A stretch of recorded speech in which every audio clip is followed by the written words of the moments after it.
Bonjour à tous. Imaginez une région paisible soudain plongée dans le chaos par des affrontements armés. Aujourd'hui, on se penche sur les événements récents à Korbol, au Tchad.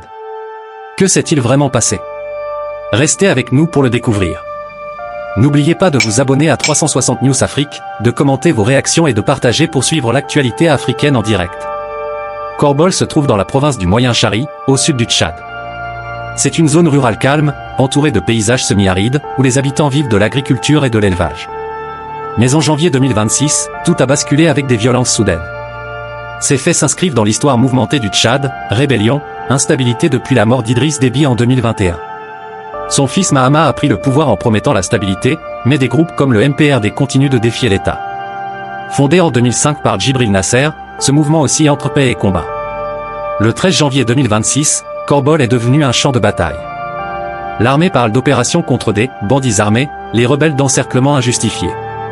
Derrière ces affrontements, il y a des vies brisées, des villages détruits, et de vraies questions sur la gouvernance. À Korbol, une opération de sécurité s'est transformée en combat violent entre l'armée et des groupes armés. Pourquoi cette escalade? Les rapports locaux pointent une mission qui a dérapé.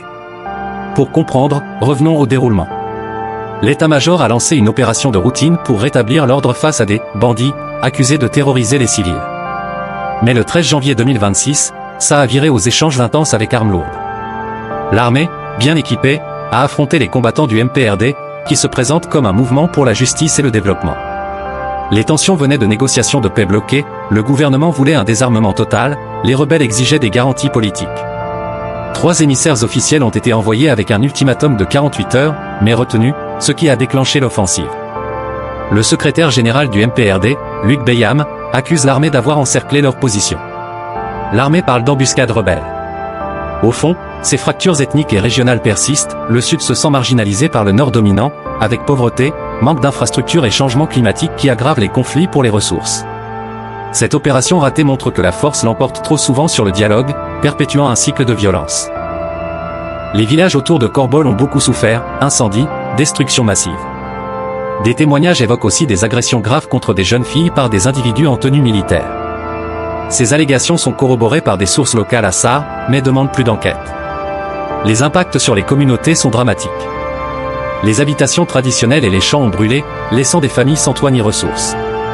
Pillage de bétail et de réserves alimentaires signalés, comme pour punir un soutien supposé aux rebelles. Les accusations d'agression sexuelle sont particulièrement choquantes, actes humiliants décrits par des témoins, commis dans le chaos entre Korbol et Melfi.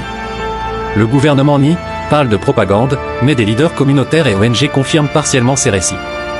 L'accès restreint complique la vérification indépendante. Une enquête internationale, comme par Human Rights Watch, est essentielle pour établir la vérité et juger les responsables. Ces violences rappellent trop de conflits africains ou civils, femmes et enfants paient le prix le plus lourd. Sans justice, la confiance ne reviendra pas. Le gouvernement présente ces opérations comme des succès prudents pour ramener la paix. Mais face aux allégations graves, c'est le silence et le blackout sur la zone. Pourquoi? Peut-être pour contrôler le récit. À N'Djamena, on parle de bandits mis en déroute avec peu de dommages collatéraux. Le ministre de la Communication minimise, simples accrochages. Pourtant, route bloquée, journalistes interdits, communication limitée. Ce blackout empêche la diffusion de vidéos ou photos compromettantes. Des analystes y voient une stratégie classique pour maîtriser l'information et éviter critiques internes ou internationales. Dans un pays où la presse est souvent contrôlée, cela renforce le pouvoir, mais érode la crédibilité. Sous Mahama Déby, après un échec perçu à Korbol, le MPRD n'a pas été neutralisé en 10 jours, on craint que des images de destruction ne fragilisent l'autorité. À terme, ce silence nourrit rumeurs et méfiances, risquant de radicaliser les populations locales. Des milliers d'habitants ont fui leur village. Sans aide humanitaire, car l'accès est bloqué aux ONG. Les conséquences à venir sont inquiétantes, faim, maladie, instabilité accrue. La crise humanitaire est majeure. Des familles femmes, enfants, aînés se réfugient vers Sar ou la frontière centrafricaine, dans des camps de fortune sans zone sanitaire. Les restrictions sécuritaires empêchent le HCR ou la Croix-Rouge d'apporter nourriture, soins ou eau potable. Risques immédiats, malnutrition, choléra, traumatisme psychologique. À long terme, agriculture perturbée, dépendance accrue à l'aide, surcharge des ressources déjà limitées par les réfugiés voisins. Cela pourrait pousser des jeunes au désespoir, vers les groupes armés, et aggraver les tensions communautaires. Les experts alertent, sans levée rapide des restrictions et aide coordonnée, mortalité infantile et conflits pour ressources vont augmenter. Le silence officiel complique tout. Les responsables militaires sont-ils impliqués ou simplement mal informés? À N'Djamena, on célèbre des victoires, mais sur le terrain, l'impunité domine. Comment y mettre fin? Une enquête indépendante serait clé.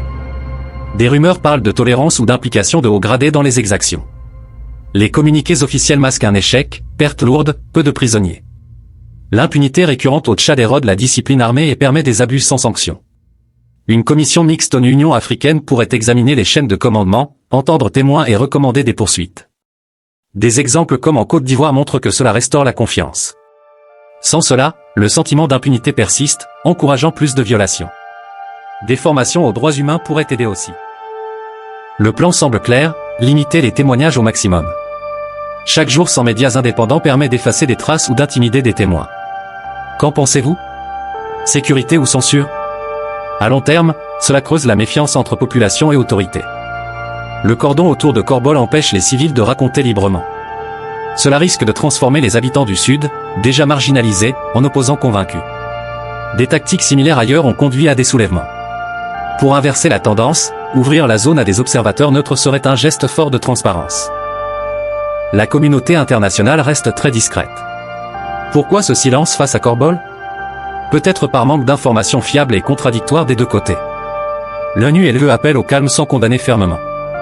Le Tchad, allié clé contre Boko Haram et soutenu par la France, bénéficie d'une certaine indulgence.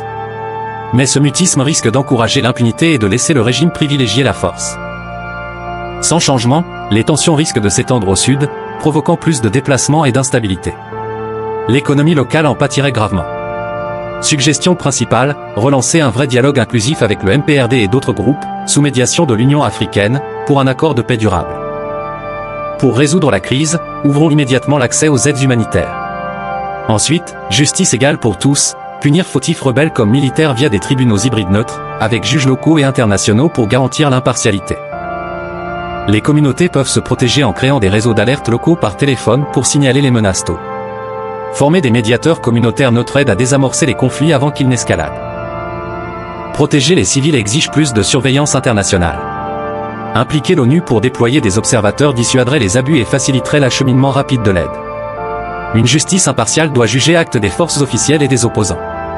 Créer des commissions mixtes gouvernement, rebelles, civils renforcerait la confiance pour l'avenir. Comment éviter que cela se reproduise ailleurs?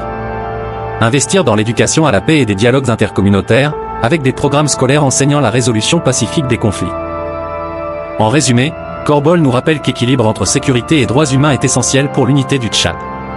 Proposons ensemble des solutions. Partagez vos idées en commentaire. Merci d'avoir suivi cette analyse. Pour plus d'actualités africaines, abonnez-vous à 360 News Afrique, likez, commentez et partagez. À bientôt, prenez soin de vous.